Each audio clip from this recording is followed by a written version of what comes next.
सगळ्या सोयरीची अंमलबजावणीच केली नसते, तुम्ही आधी सूचना काढली. म्हणजे ही तुमचा दोष. तुम्ही लोकांच्या माथ्यावर मारू नका.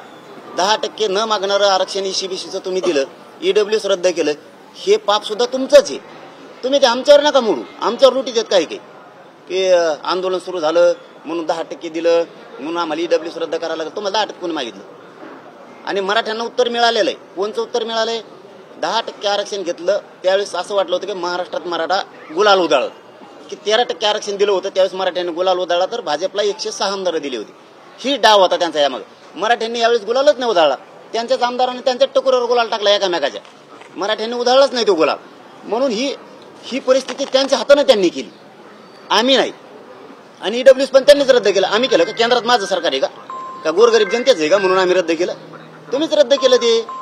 म्हणजे मराठी तुम्ही दोन्हीकून बी मारले, ईडब्ल्यूएस मध्ये पण मारले आणि एसीबीसी मध्ये पण मारले. आणि कुणबीचे प्रमाणपत्राचे व्हॅलिडिटी तुम्ही होऊन देत नाहीत. ही रोष प्रचंड उसळलाय. आता किती भाजपच्या टोळ्या यांनी अभियानाच्या माध्यमातून माझ्या विरोधात घातल्या.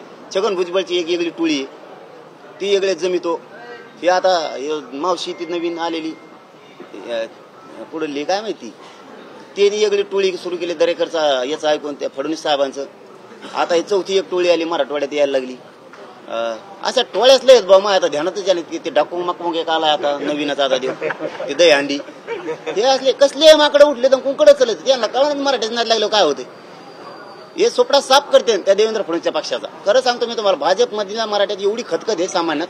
त्यांना असं वाटतं आपण याला आमदार केला ना, आपल्या लेकराचं आरक्षण आहे ना, यांनी मोठं व्हावं, याने आमदार व्हावं, मंत्री व्हावं, पण आमच्या आरक्षणाला विरोध करू नये. मग तुला यासाठी मतदान केलं का आम्ही? माझं लेकरू तुझ्यामुळे मोठं होणार नाही त्या नेत्यामुळे, हे मराठ्यांच्या लक्षात आलं. त्यामुळे भाजपचा मराठा सुद्धा आता खवळलाय. आणि का खवळू नये त्यांनी? खानदानी मराठा असला ना तर स्वतःच्या पोराच्या बाजूनं आणि जातीच्या बाजूनं बोला की बघा हे आलंय ते ईडब्ल्यूचं बघा कसा एसीबीसीचं आरक्षण अभियांत्रिकीमध्ये केलं त्यांनी, महाविद्यालय सरकार त्यांनी सगळं गायब करून टाकले. महाविद्यालयाचे प्राचार्य हे राज्य सरकारचे क्लास 1 अधिकारी आहेत. त्यांनी GR माहिती नाही का त्यांना, असा प्रश्न विचारलाय आपल्या पोरांनी.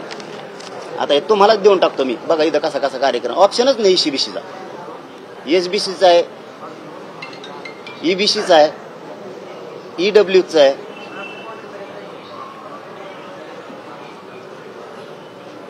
हे बघा इथं गर्ल मध्ये ईबीसी आहे, ईडब्ल्यूसी आहे नाहीच, SC ST आहे,